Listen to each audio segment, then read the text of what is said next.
Good morning friends, मैं अजय कुमार सिकरवार। आज मैं आपके लिए लेकर के आया हूँ एक अच्छा टॉपिक, ट्रिग्नोमेट्री। किसी भी एग्जाम के पॉइंट ऑफ व्यू से ट्रिग्नोमेट्री का एक अलग ही इंपॉर्टेंट रोल होता है। ट्रिग्नोमेट्री जो है ना, ये किसी भी एग्जाम में अगर मैं बात करूँ तो एक से दो क्वेश्चन यहाँ से पूछी ही जाती है। ट्रिग्नोमेट्री के साथ में एक टॉपिक और कंबाइंड होता है, मैक्सिमा मिनिमा, जिसमें ओनली 4 रूल्स होते हैं और 4 रूल्स मतलब कंप्लीट टॉपिक को कवर कराते हैं। एक और टॉपिक जोड़ता है हाइट एंड डिस्टेंस। ये 3 टॉपिक मिलकर के ट्रिग्नोमेट्री को कंप्लीट करते हैं। अगर मैं बात करूं ट्रिग्नोमेट्री की, तो ट्रिग्नोमेट्री में हमें बेसिक सारे पॉइंट्स की नॉलेज होनी चाहिए। और ट्रिग्नोमेट्री कुछ लड़कों को क्या होता है कि उन्होंने कभी 9th-10th क्लास में ट्रिग्नोमेट्री नहीं पढ़ी होती, तो 9th-10th क्लास में ट्रिग्नोमेट्री वीक होने की वजह से उन लोगों को ट्रिग्नोमेट्री से डर लगने लगता है। जैसे ही एडवांस मैथ की बात आती है और एडवांस मैथ में कोई भी टॉपिक आए, पता नहीं क्यों डर लग जाता है। तो उस डर को दूर करने के लिए आप मेरे साथ बने रहिए, मैं आपको बहुत ही अच्छे वे में इस ट्रिग्नोमेट्री को कंप्लीट कराऊंगा। और बहुत ही ये चैप्टर बहुत इजी भी है, ऐसा नहीं कि मैं इजी बना रहा हूँ, ये इजी है। चलो स्टार्ट करते हैं। ट्रिग्नोमेट्री होता क्या है? ट्रिग्नोमेट्री के अंदर सबसे पहले हमें ट्रिग्नोमेट्री कुछ फंक्शंस होते हैं। 6 फंक्शन की हम बात करते हैं, sign, cos, tan, cot, sec, cosec. होता क्या है कि साइन थीटा, जैसे कि मैं बोलूँ sign, cos, tan, cot, sec, cosec, तो मुझे इनका एक तो मुझे ग्राफ कहीं ना कहीं दिमाग में होना चाहिए कि साइन का ग्राफ क्या होता है, कॉस का क्या होता है, या फिर मुझे इनकी वैल्यू पता होनी चाहिए। और इसमें एक और टॉपिक का यूज करते हैं, एक ट्रिग्नोमेट्री नाम में पता चल रहा है ट्रायंगल। एक ट्रायंगल और इसमें छिपा हुआ होता है, उस ट्रायंगल को हम बोलते हैं राइट एंगल ट्रायंगल। कौन सा ट्रायंगल बोलते हैं? Right angle triangle. तो हमें सबसे पहले नॉलेज होनी चाहिए कि राइट एंगल ट्रायंगल क्या होता है। अगर हमें राइट एंगल ट्रायंगल के बारे में पता है तभी हम ट्रिग्नोमेट्री को स्टार्ट कर सकते हैं। तो मैं आपको बताता हूँ पहले, सबसे पहले राइट एंगल ट्रायंगल। अगर कोई ट्रायंगल जिसका एक एंगल 90 डिग्री, मैं बोलूँ इसे बोलते हैं राइट एंगल। राइट एंगल को हिंदी में समकोण बोलते हैं। क्या बोलते हैं? समकोण। इसे बोलते हैं हिंदी में समकोण त्रिभुज, और इंग्लिश में बोलते हैं राइट एंगल ट्रायंगल। अगर ये ट्रायंगल राइट एंगल ट्रायंगल है तो इसमें जो एंगल बी है वो कौन सा है? समकोण। ठीक है, यहाँ पे कौन सा बन रहा है? 90 डिग्री का एंगल। अब यहाँ पे सबसे पहले हमें ये पहचानना आना चाहिए, इस ट्रायंगल में 3 चीज़ें होती हैं। पहला पॉइंट होता है इसका बेस क्या है, दूसरा पॉइंट हमें पता होना चाहिए इसका परपेंडिकुलर क्या है, और तीसरा पॉइंट हमें पता होना चाहिए कि इसमें हाइपोटेन्यूज क्या है। तो अगर मैं आप लोगों को बताऊं कि कभी कोई कहेगा कि नहीं बेस क्या होता है, अगर कोई चीज़ किसी के ऊपर परपेंडिकुलर है, मतलब मैंने कहा कि जैसे कि अर्थ है, अर्थ के ऊपर ये मैं अपन लोग खड़े हुए हैं, तो अर्थ के ऊपर या तो अर्थ को अपन क्या मान लें? हॉरिजॉन्टल है, तो अपन क्या है? वर्टिकल खड़े हुए हैं। तो मैं बोलूँ कि जो चीज़ एक तरीके से हाइट, ये क्या है? परपेंडिकुलर, जो 90 डिग्री का कोण बना रही है, 90 डिग्री का क्या बना रही है? एंगल बना रही है। अब पॉइंट आया कि बेस किसे बोले, इसे बोले या इसे बोले। या तो मैं कहूँ ये 90 का ये लाइन, ए बी लाइन जो बी सी पर परपेंडिकुलर है, या मैं बोलूँ बी सी पर ए बी परपेंडिकुलर, या बोलूँ ए बी पर बी सी परपेंडिकुलर, कुछ भी बोल सकता हूँ। अगर मुझे ये बोलना है तो इसके लिए मुझे एक और चीज़ की नॉलेज होनी चाहिए, एंगल थीटा। अगर मुझसे कोई बोला, ये मैंने मान लिया ये कौन एंगल थीटा है, तो ये कौन सा होगा ये सबको पता होना चाहिए। ट्रायंगल के तीनों एंगल का सम कितना होता है? 180। अगर ये थीटा है और ये 90 है तो ये दोनों का सम कितना होना चाहिए? 90। तो 90 में से ये कितना होगा? 90 माइनस थीटा, जिसको अभी मैं एल्फा मान लेता हूँ। क्या मान लेता हूँ? एल्फा। अब पॉइंट आया कि हमें नॉलेज क्या होनी चाहिए? हमें नॉलेज होनी चाहिए साइन थीटा। किसकी नॉलेज होनी चाहिए? Sine theta. दूसरा कॉस थीटा, तीसरा टेन थीटा, चौथा cot theta, sec theta and cosec theta. अब पॉइंट आया कि sine, cos, tan, cot, sec, cosec की नॉलेज होनी चाहिए। तो किस तरीके से होनी चाहिए? मैं आप लोगों को बताऊं कि जो साइन थीटा होता है, इंग्लिश में हम पढ़ते थे P B P upon H B. ये हमें बहुत बड़ी हिंट प्रोवाइड करता है। इसे कुछ लोग याद करने का तरीका होता है, पंडित बद्री प्रसाद हर्रर बोले। हिंदी वाले पढ़ते थे हम लोग लाल बट्टे कक्का, लाल बट्टे कक्का। इसका मतलब हमें इन चीज़ों की नॉलेज होगी तभी हम ट्रिग्नोमेट्री में आगे बढ़ेंगे। तो हमें सबसे पहले क्या नॉलेज होनी चाहिए कि जो इसके जो फंक्शन है, ट्रिग्नोमेट्रिक फंक्शन है, ये 6 फंक्शंस के बारे में हमें पता होना चाहिए कि साइन थीटा क्या होता है, कॉस थीटा क्या होता है, टेन थीटा क्या होता है, कॉट थीटा क्या होता है, सेक क्या होता है और कोसेक क्या होता है। तो इसके बाद में हम बोलें कि साइन थीटा बराबर क्या होता है, तो साइन थीटा ये जो वैल्यू हम ऊपर से लेते हैं 1 2 3, फिर क्या करेंगे फर्स्ट सेकंड थर्ड, फिर नीचे की साइड से 4, ये फिफ्थ और ये 6। इसका मतलब हमें साइन थीटा क्या पता चल रहा है, साइन थीटा बराबर होता है P अपॉन H, मतलब परपेंडिकुलर अपॉन हाइपोटेन्यूज। अगर मैं हिंदी में बात करूं तो L अपॉन के, हिंदी में क्या पता चल रहा है L अपॉन के। अब पॉइंट आया कि साइन थीटा दूसरी तरफ मैं लिख रहा हूं साइन एल्फा, क्या लिख रहा हूं साइन एल्फा, साइन एल्फा बराबर भी क्या होगा परपेंडिकुलर अपॉन हाइपोटेन्यूज, वो तो सेम रहने वाला है। अगर मैं बोलूं लंबवत्ती कर्ण बोलूं तो होगा क्या, अगर मैं बोलूं यहाँ पे कि ये इसे मैं 3 मान लूँ, इसे क्या मान लूँ 4 मान लूँ, तो ये साइड मैंने कितनी निकल के आएगी 5। ये अभी मैं आपको बताऊंगा। तो ये बताओ अगर ये 3 है, ये 4 है, ये 5, राइट एंगल ट्रायंगल की प्रॉपर्टी होती है कि हाइपोटेनियस का स्क्वायर, राइट एंगल ट्रायंगल की प्रॉपर्टी होती है कि हाइपोटेनियस का स्क्वायर, मैं बोलूँ आप लोगों से कि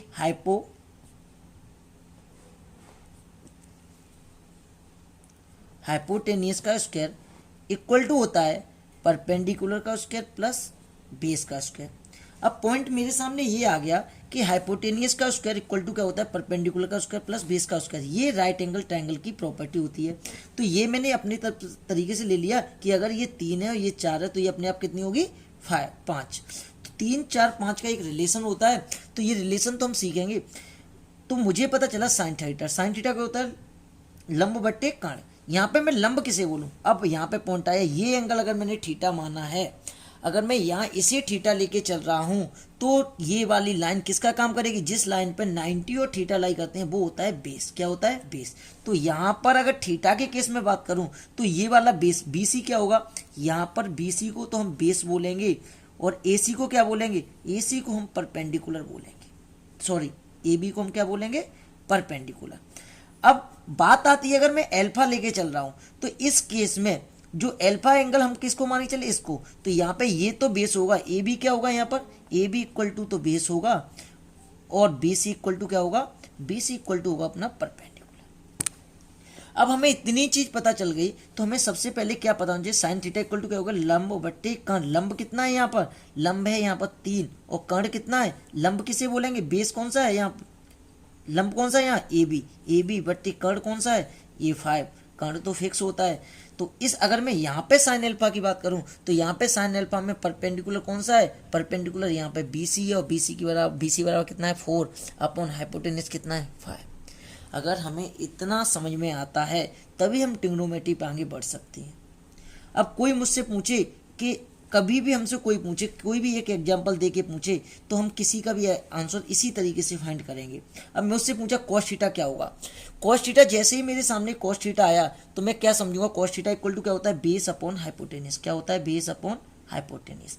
टेन थीटा इक्वल टू क्या होता है परपेंडिकुलर अपॉन बेस। अब पॉइंट आया cot theta, cot theta equal to क्या है, टेन थीटा था परपेंडिकुलर अपॉन बेस, तो कॉट थीटा क्या होगा base upon perpendicular, base upon तो यहाँ से एक और बात हमें पता चल गई कि जो टेन थीटा होता है वो 1 अपॉन कॉट थीटा का क्या होता है अपोजिट उल्टा होता है, और कॉट थीटा होता है वो किसका अपोजिट होता है टेन थीटा का। तो हमें एक और पॉइंट याद रखने को मिल गया कि sine theta cos theta tan cot, और टेन कॉट में रिलेशन पता चल गया। अब आगे देखते हैं सेक थीटा, सेक थीटा क्या होता है हाइपोटेनिस अपॉन बेस। देखो पहला साइन कॉस टेन, फिर कॉट सेक और ये कोसेक, तो कॉस थीटा क्या होगा हाइपोटेनियस अपॉन बेस। तो जो सेक थीटा है, सेक थीटा क्या है हाइपोटेनियस अपॉन बेस। तो हाइपोटेनियस अपॉन बेस जैसे ही मैंने किया और ये ऊपर से देख रही थी तो किसकी वैल्यू थी कॉस की, और नीचे से किसकी है सेक की। इसका मतलब सेक थीटा इक्वल टू क्या होता है 1 upon cos theta, 1 upon cos theta. तो सेक थीटा भी पता चल गया। अब मैं कोसेक थीटा की बात करूं तो कोसेक थीटा क्या होता है हाइपोटेनियस अपॉन परपेंडिकुलर। यहां से हमें पता चल गया हाइपो, और ऊपर से बात करूं तो ये किसकी वैल्यू थी साइन की, तो साइन थीटा इक्वल टू क्या होता है, अगर मैं बोलूं 1 अपॉन साइन थीटा क्या होता है कोसेक थीटा। तो हमें ये रिलेशन पता चल गए। हमें क्या पता चल गया, साइन का उल्टा कोसेक, मतलब हमें एक रिलेशन पता चला कि साइन, अगर हमारे पास साइन लिखा है साइन थीटा तो इसे हम क्या समझेंगे आज के बाद 1 अपॉन कोसेक थीटा, ठीक है। और कोस थीटा को क्या समझ के चलेंगे, कोस थीटा इक्वल टू हम लिख सकते हैं 1 अपॉन सेक थीटा, और टेन थीटा इक्वल टू अपन लिख सकते हैं 1 अपॉन कॉट थीटा। अब ये रिलेशन हमें पता चल गया। यहाँ पे एक और हिंट होती है हमारे सामने कि जो टेन थीटा था वो क्या था base upon perpendicular, base upon perpendicular. Tan theta क्या था, परपेंडिकुलर अपॉन बेस, और कॉट थीटा क्या था, बेस अपॉन परपेंडिकुलर। अब मैं आप लोगों को एक चीज़ बताऊं, हमें दो चीज़ों के बारे में पता होना चाहिए तो बाकी हम सब रिलेशन को फाइंड कर सकते हैं। हमें साइन और कॉस के ग्राफ का अगर पता है तो हम सारी टेन, कॉट, सेक, कोसेक सारी वैल्यू कहीं से बहुत इजी वे में फाइंड कर सकते हैं। जो साइन थीटा का ग्राफ होता है वो इस तरीके से होता है, साइन थीटा, ये किसका ग्राफ है, साइन थीटा का, ये ग्राफ किसका है, साइन थीटा का। अगर मैं इस ग्राफ को साइन थीटा का बोलता हूँ तो हमारे घरों में जो लाइट आती है तो हम कहते हैं या तो साइन वेव होती है या कोसाइन वेव होती है। कोसाइन वेव, अब पॉइंट आया कि साइन वेव, देखो ये जो पॉइंट होता है ये क्या है, ये एंगल, ये लाइन हमें एंगल के बारे में बताती है, और ये जो लाइन है हमें वैल्यू के बारे में। तो यहाँ पे दो पॉइंट होते हैं, रेंज और डोमेन, उनकी हमें अभी ज़रूरत नहीं है। तो मैं बोलूँ यहाँ से अगर मैं यहाँ तक एक कंप्लीट, यहाँ पर एक कंप्लीट चक्कर पूरा हो गया, एक कंप्लीट साइकिल पूरी हो गई, इसके बाद में ये क्या हो गया, रिपीटिशन एला हो गया। तो साइन थीटा की जो वैल्यू होती है यहाँ से यहाँ तक मैं देख रहा हूँ, ये वैल्यू कैसी है, पॉजिटिव, ये वैल्यू कैसी है, पॉजिटिव, और यहाँ पे ये वैल्यू कैसी है, ये नंबर लाइन के ऊपर है और ये नंबर लाइन के नीचे नेगेटिव, ये वैल्यू भी कैसी है, पॉजिटिव, ये वैल्यू कैसी है, नेगेटिव। अगर मैं आप लोगों से बात करूं कि जो साइन की मैक्सिमम वैल्यू होती है वो कितनी होती है, +1, और साइन की जो मिनिमम वैल्यू होती है वो कितनी होती है, -1। अब साइन की मैक्सिमम वैल्यू +1 है, मिनिमम वैल्यू -1 है, तो इसका मतलब ये वैल्यू यहाँ से यहाँ तक तो बढ़ रही है, फिर उसके बाद में ये वैल्यू क्या हो रही है, घट रही है, फिर ये घटते हुए यहाँ पे 0, 0 के बाद फिर घटते हुए -1, -1 से फिर 0 तक जाएगी, फिर 0 से, तो ये क्या है, इंक्रीजिंग ऑर्डर, और ये क्या है इधर, डिक्रीजिंग ऑर्डर। तो 0 से 90 तक साइन की वैल्यू क्या हो रही थी, बढ़ रही थी, क्या हो रही थी, बढ़ रही थी। इसी तरीके से कॉस का जो ग्राफ होता है वो कुछ इस तरीके से होता है,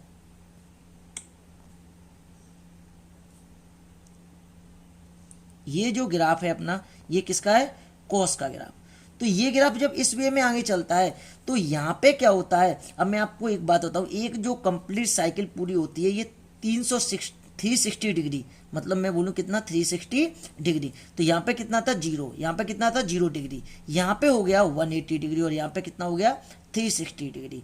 अब बताओ 180 को भी कितने भाग में बांटी है, 2 भाग में, तो ये 90, ये 180, और ये 270, और ये 360। तो हमें पता होना चाहिए, इस तरीके से हम कहते हैं ये फर्स्ट क्वाड्रेंट, ये सेकंड, ये थर्ड, और ये फोर्थ।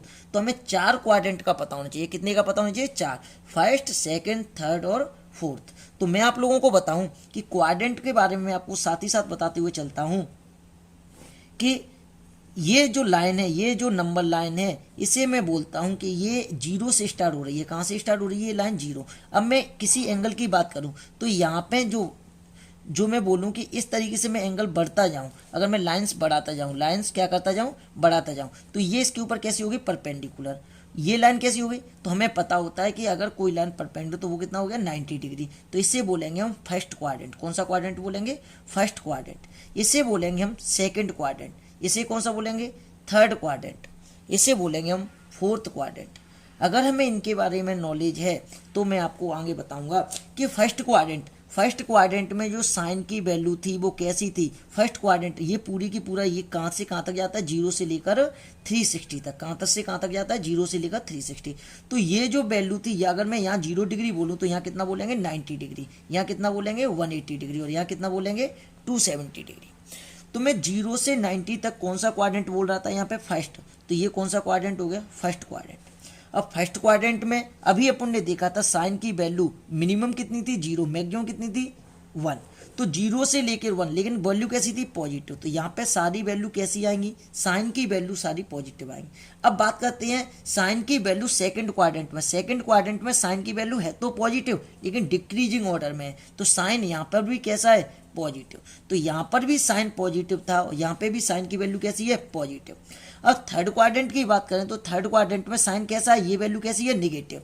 तो ये वैल्यू निगेटिव है तो साइन की वैल्यू कैसी आएगी, निगेटिव।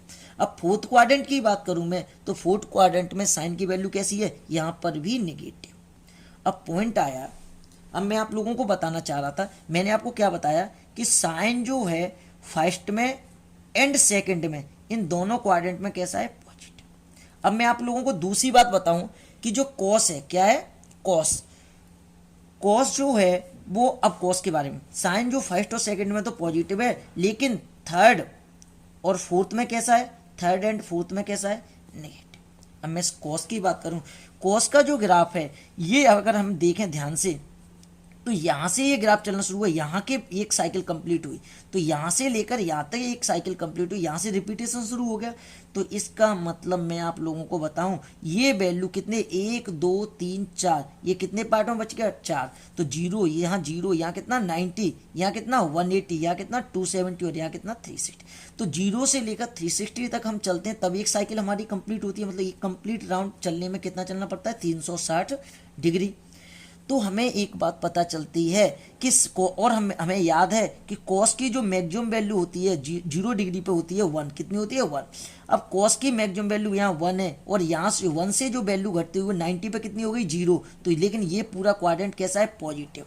अब मैं बात करता हूँ 90 से 180, कौन सा क्वाड्रेंट हम बोल रहे थे सेकंड क्वाड्रेंट। सेकंड क्वाड्रेंट यहाँ कैसा है निगेटिव, थर्ड भी कैसा है निगेटिव, फोर्थ कैसा है पॉजिटिव। इसका मतलब जो कॉस होता है वो फर्स्ट एंड फोर्थ क्वाड्रेंट में कैसा होता है पॉजिटिव। बाकी सेकंड एंड थर्ड क्वाड्रेंट की बात करूं मैं तो ये कैसा होता है निगेटिव।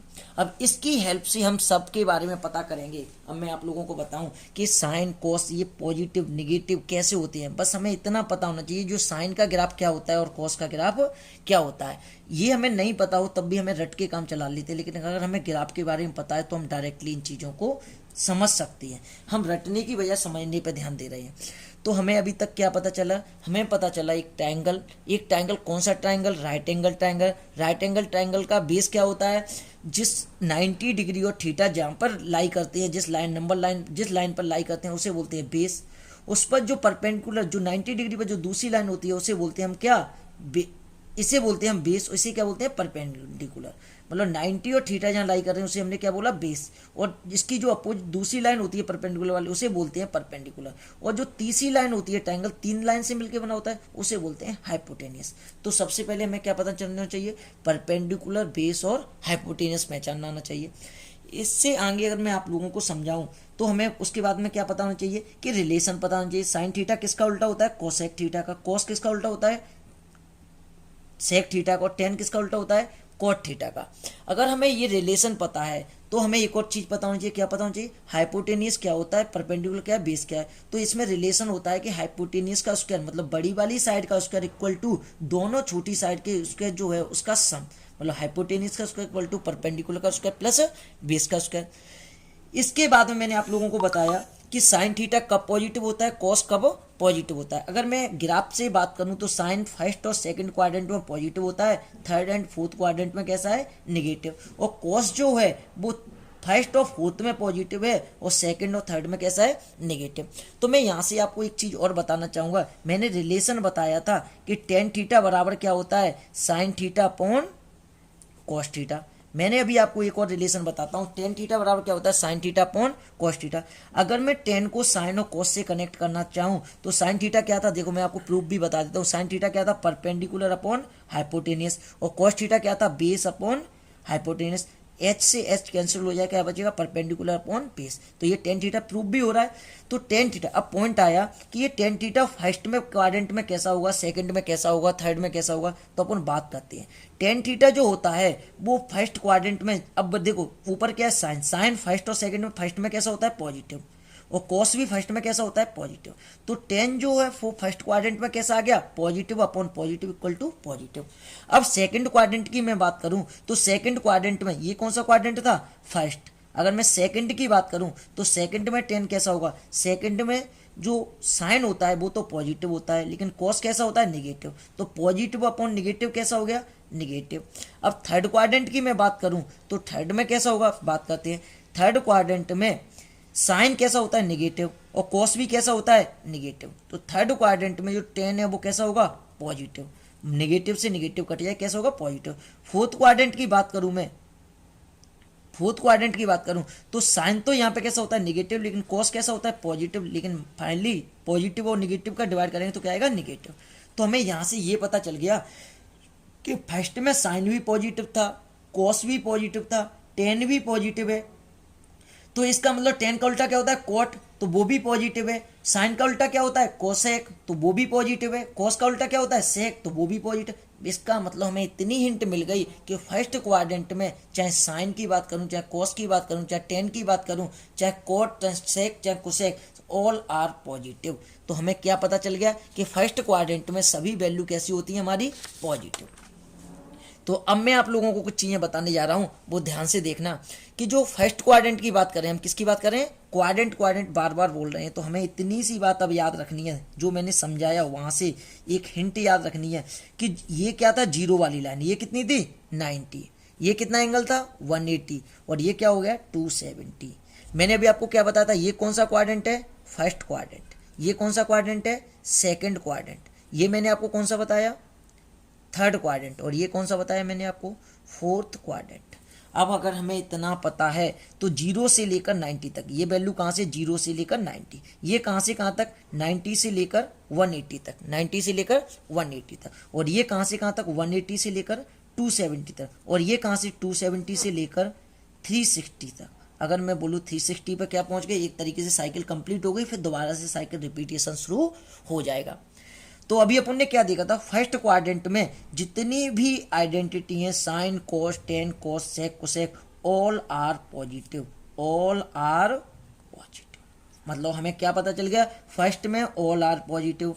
अब इतना पता चला तो सेकंड क्वाड्रेंट के बारे में हमें क्या पता चला था, सेकंड में साइन पॉजिटिव होता है और साइन का उल्टा क्या होता है कोसेक, साइन का उल्टा क्या होता है कोसेक। ये दोनों कैसे होते हैं पॉजिटिव, कैसे होते हैं पॉजिटिव, कैसे होते हैं पॉजिटिव। सेकंड क्वाड्रेंट में कॉस कैसा होता है नेगेटिव, सेकंड क्वाड्रेंट में कॉस कैसा होता है नेगेटिव। तो अब बात आई सेकंड में कॉस भी नेगेटिव था टेन भी नेगेटिव था, टेन नेगेटिव था तो टेन की वजह से जो कोट है टेन क्या होता है कोट का उल्टा, तो टेन की वजह से कोट उल्टा कोट भी नेगेटिव हो गया और कॉस की वजह से सेक थीटा भी कैसा होगा नेगेटिव। तो बाकी सब कैसे होते हैं नेगेटिव, रेस्ट आर नेगेटिव। ये तो हमें याद क्या रखना है साइन और कोसेक कैसे होते हैं पॉजिटिव। सेकंड क्वाड्रेंट में कौन पॉजिटिव होता है साइन और कोसेक। थर्ड में क्या आ रहा था, थर्ड में अभी मैंने बताया था कि साइन भी नेगेटिव और कॉस भी नेगेटिव, इसका मतलब negative upon negative tan theta जो मैंने बताया था वो कैसा आया था पॉजिटिव। तो यहाँ पे टेन पॉजिटिव होता है तो टेन का उल्टा क्या होता है कोट थीटा, तो tan and cot equal to क्या होगा पॉजिटिव।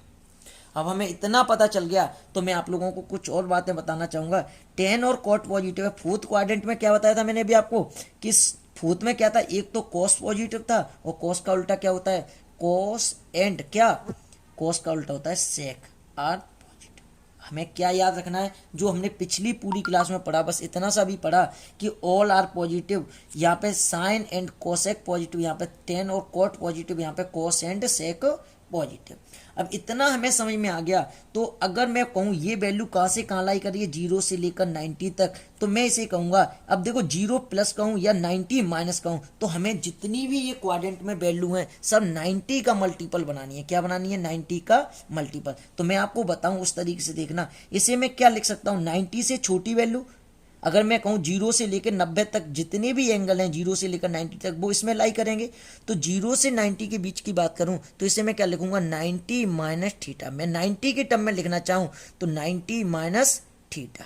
अब मैं 90 माइनस थीटा लिखा तो ये वैल्यू क्या थी 90 से बड़ी। जैसे ही हम सेकंड क्वाड्रेंट में जाएंगे तो 90 क्या हो जाएगा 90 प्लस, और 180 से कैसी होंगी छोटी, तो 90 इसे क्या कहूँगा 90 प्लस थीटा, या क्या बोल सकता हूँ इसे 180 माइनस थीटा। अगर मुझे इतना समझ में आया तो अब मैं आगे चलूँ 180 माइनस थीटा को मैं आप लोगों को एक चीज़ लिखना सिखाऊंगा कि हमेशा 90 की टर्म में लिखो। तो इसे क्या लिख सकते हैं 2 इंटू 90 माइनस थीटा, क्योंकि 180 को क्या लिख सकते हैं 2 इंटू 90। अब मैं आपको थर्ड क्वाड्रेंट में बात बताऊं, ये क्या से होता था 180 से बड़ा और 270 से छोटा, तो इसको मैं क्या लिख सकता था 180 प्लस थीटा। 180 प्लस थीटा को मैं अभी क्या बताऊं 2 इंटू 90 प्लस थीटा। अब और क्या लिख सकता हूं 270 माइनस थीटा। 270 माइनस थीटा लिखूंगा अगर इधर से तो क्या लिखूंगा 3 इंटू 90 माइनस थीटा। अब आप लोगों को मैं इसे क्या लिख सकते हैं बताओ, इसे लिख सकते हैं 270 प्लस थीटा और 360 माइनस थीटा। अब 270 को क्या लिख सकते हैं 90 की टर्म में 3 इंटू 90 प्लस थीटा, और इसे क्या लिख सकते हैं 4 इंटू 90 माइनस थीटा। अगर मैं इससे और ऊपर जाऊं 360 के बाद 450 पे जाऊं तो इसको क्या लिख सकता हूं मैं 360 प्लस थीटा, क्या लिख सकता हूँ 360 प्लस थीटा, या क्या लिख सकता हूँ 4 इंटू 90 प्लस थीटा। इसी तरीके से मैं आगे बढ़ता हुआ चला जाऊं तो 1 साइकिल 2 साइकिल 3 साइकिल सारे वैल्यू हम आगे जरूरत पड़ेगी तब सीखें। तो अभी हमने क्या सीखा कि यहाँ पर इसे क्या लिख सकते हैं 90 माइनस थीटा। अब 90 माइनस थीटा को अगर मैं ये लिखना चाहूँ 1 इंटू 90 माइनस थीटा तो कोई फर्क आया नहीं। इसे क्या लिख सकते हैं 1 इंटू 90 प्लस थीटा। अब इतना लिखना अगर हमारी समझ में आया तो अब हम यहाँ पे सीखेंगे कि कोई भी वैल्यू हम निकालते कैसे हैं। हमें सबसे पहले क्या पता होना चाहिए कि फर्स्ट क्वाड्रेंट में all are positive, second quadrant में sine and cosec, third quadrant में टेन एंड कॉट पॉजिटिव होंगे, फोर्थ क्वाड्रेंट में कॉस एंड सेक पॉजिटिव होंगे। बाकी इसमें साइन कोसेक को छोड़ के सभी निगेटिव होंगे। और हमें क्या लिखना आना चाहिए 90 का मल्टीपल। अब पॉइंट जब यहाँ पे आके रुका तो मैं आपको एक चीज़ और बताऊंगा, हमें 0 से लेकर 90 तक वैल्यू याद होनी चाहिए। टेबल में कितनी वैल्यू याद होनी चाहिए 0 से लेकर 90। अब मैं बताऊंगा उनका यूज क्या होगा। जैसे कि हमें 0 से 90 तक कहीं भी आएगा तो डायरेक्ट यूज होगा, लेकिन कभी कभी हमें क्या होगा कि हमें पूछ लिया किसी ने कि बताओ साइन 150 की वैल्यू क्या होगी, तो मुझे नहीं पता साइन 150 की वैल्यू क्या होगी, लेकिन अगर मुझे 90 तक आती होगी तो मैं इसे 90 के रूप में लिखने की कोशिश करूंगा। अब 90 के रूप में कैसे लिखते हैं मैं आपको अभी बताया था। साइन 150 क्या होता है 150 को मैं क्या लिख सकता हूँ 150 को मैं लिख सकता हूँ 1 इंटू 90 प्लस क्या लिख सकता हूँ 60। कुछ लोग कहेंगे नहीं मैं तो सर ये लिख सकता हूँ साइन 2 इंटू 90 माइनस 30। तो मैं दोनों तरीके से इसे अभी सॉल्व करना सिखाऊंगा, लेकिन उससे पहले मैं आपको टेबल सिखाना चाहूँगा। तो देखो मैं आप लोगों को टेबल बताता हूँ। तो पहले क्या होता है 0 डिग्री, हमें कितनी वैल्यू याद होनी चाहिए 0 डिग्री, 30 डिग्री, 45 डिग्री, 60 डिग्री और 90 डिग्री।